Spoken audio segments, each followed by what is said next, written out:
Hello，大家好，我是议员，今天我们又回来更新2377他们王国的情况。那我也知道前不久我才更新啊，什么啊，他们王国要灭亡啦，他们的国王走啦，要离职啦。我知道，但是今天他们又发布了邮件，我也知道大家已经看得很厌烦了，又是2377，但是没有办法，他们最近一直发送邮件，我们也只能稍微来看一下，因为仙佛王国的存亡对于这个游戏来说，影响是确实还蛮大的。所以这边我们可以看到标题新的国王啊，这里跟各位打招呼。那他就讲到他知道那一天他发送了一些很令人伤心的邮件，其实他发布邮件的时间就是在前一天而已然后今天就发布了，但是今天他们要庆祝2377找到了新的国王，他的国王就是 Boss Rayo。Rayo 是谁呢？其实 Rayo 在2377这个王国已经有很长一段时间了，我记得他的击杀也是蛮多的，他只是仅次于俄罗斯父子 Mr. Hope 的账号而已。可以看到他的击杀是有765亿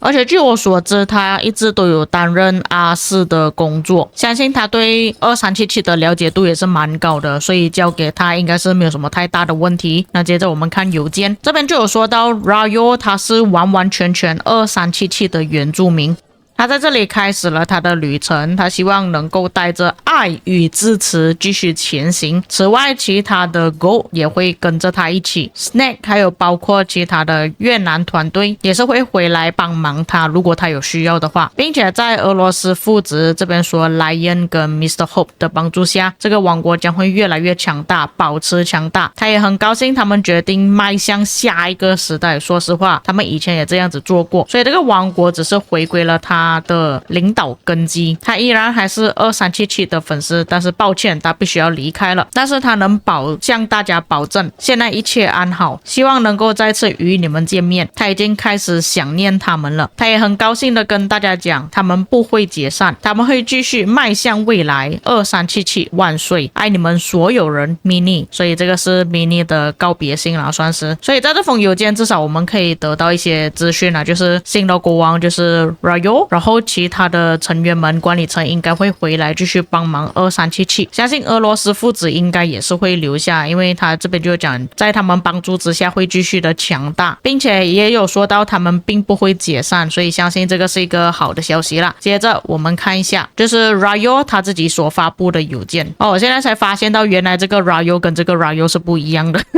我还以为是这个 Rayo， 还是说这个账号跟这个账号是同一个人，他只是有2个不同的账号而已，因为看起来他那个头像应该是差不多的感觉啦，并且他这个账号是跟 Shark 在一起的， Shark 就是以前2377的国王，所以这个账号可能是 Rayo 跟 Shark 一起共用的，然后这个可能就是完完全全 Rayo 的账号，因为可以看到他那个击杀分很少所以我不确定啦，这个可能他们内部的玩家才知道，我这边只是做个大概猜测而已。那我们看一下新国王说了什么东西。 Hello 2377王国，感到非常荣幸的成为你们的国王，因为这个要得到你们的信任。对于2377来说，这个并非容易的事情，他拿回王座并不是因为他渴望权力，而是他想要阻止2377的陨落，这个是他们的家园，不管胜利还是失败，他属于那种永远不会放弃的人。他们可能没有办法赢下这一场 KVK， 但是这一场 KVK 将会成为下一个赛季的基石，2377将会比以往任何时候还要更加强大，更加团结的回归。感谢 Mini 在过去的 KVK 赛季之中奉献了很多，并全心的带领2377取得了辉煌的成绩。虽然我看到那个 Mini 接手之后的 KVK 多数都是失败的啦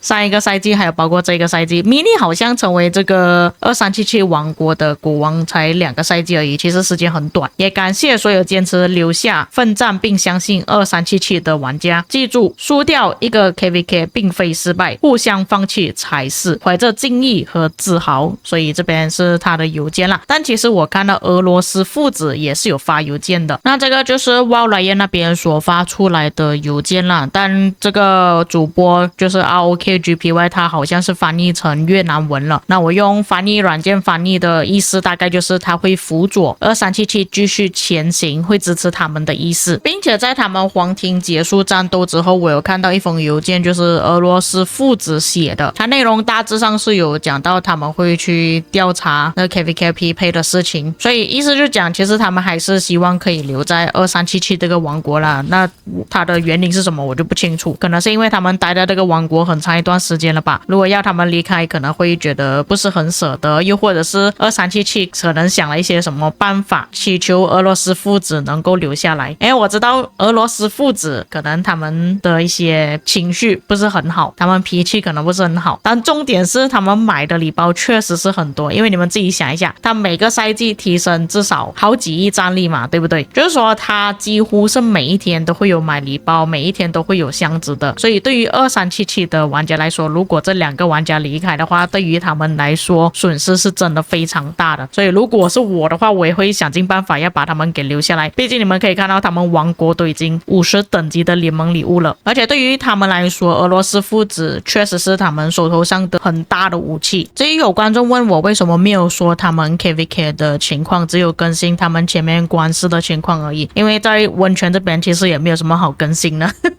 温泉方面就是2377那边获胜了，2377的实力还是比2489稍微高一点点啦，但是看了这里的温泉之战，就是606和 G3 阵营的温泉之战之后，我是觉得2377是已经完全没有胜算了，因为 G3 他们在人这么多的情况下都可以被606给推掉，而且他们的组织能力，他们的纪律性都没有比606那边还要更好。当然我也不是说3535那边很烂了，而是因为606他们是一个有经验的先锋王国，所以能够打败他们有纪律性呢是很正常的一件事情。还有就是我看到他们在关卡期的表现呢，他们就连那些什么兵卡又没有兑换到，又没有用到正确的方法去驻防，损失了大量的部队，很多阵亡，报告都不好看的情况之下，我是觉得没有什么东西好看的，而且他们的皇庭呢也就只有1天之内就结束了，所以只能说他们的结局是已经有预料到了啊，所以也没有什么好讲了。那么现在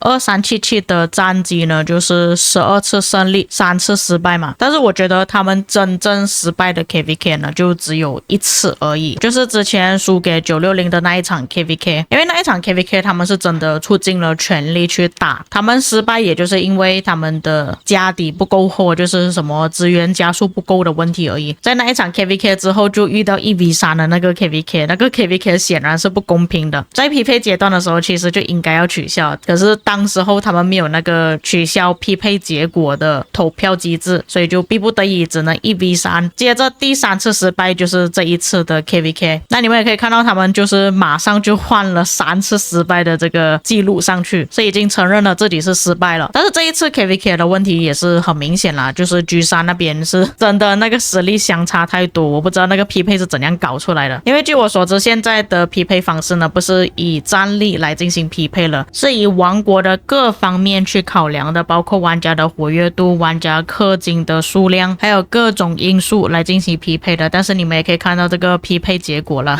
是真的很糟糕，并且在昨天的时候其实有一场 KVK 的匹配结果是出来了，那你们可以看到这边也是蛮多王国的，其中有包括比较出名的就是1365吧，还有2359，这2个王国是属于先锋王国，还有包括2728。但是你们猜怎么样？最后这个匹配结果是被拒绝了，有不少的王国都选择拒绝这一次的匹配结果所以这一场 KVK 是已经被取消了。那么这封邮件是来自 14VA 联盟的邮件，那他这边就说到，各位你们都看到了莉莉丝这种不公平的匹配，他们已经跟1365、2359以及地图上其他王国达成协议，取消这一次的 KVK 匹配，所以王国都已经投了否决，就是拒绝匹配结果的那个投票啦，为下次 KVK 注册做好准备。这边还有提醒大家，就是不要开你们的小号，如果他们没有发送任何叫他们开启小号的邮件的话，就请他们不要打开，否则会受到严厉的处罚啊。所以我们还是可以看到有匹配的问题啦，但至少现在是有那个投票方式了嘛，如果真的匹配不合理的话，你们可以选择拒绝，但是在2377这一场 KVK 中是没有这个办法的，他们没有办法去去选择取消。上一次 KVK 也是这样子，我感觉这一次跟上一次2377的情况呢，就有点像以前的960这样子，就被迫要跟随战斗，要去外交之类的。那当然，在我上一个影片就是发布了2377他们王国要退位的事情之后，就有不少玩家就讲，哎呀，2377也太脆弱了吧，才输了3次 KVK 就已经陨落了。但事实上他们并没有，而且我在影片中也是一直跟大家强调，他只是国王退位，我也不清楚之后2377会怎么样。那不管怎样，我还是感到很高兴啦，就是2377他们有找到另外一个能够继续延续他们传奇的国王，也希望他们的结果不会像1254或者是960这样子啦。不过以王国陨落来说，960的退位应该算是比较好看一点的吧，至少他是 KVK 胜利了之后才解散了，而不是说 KVK 一直输，然后就解散了。虽然960还是有失败做一次 KVK 然后爆格离开的事情啦，不过在 CVU 退位的时候960还是很光荣的。 OK， 那么以上就是本期内容啊。至于各位在看了2377的情况之后觉得怎么样呢？可以在评论区留下你们的看法，我们下个影片再见。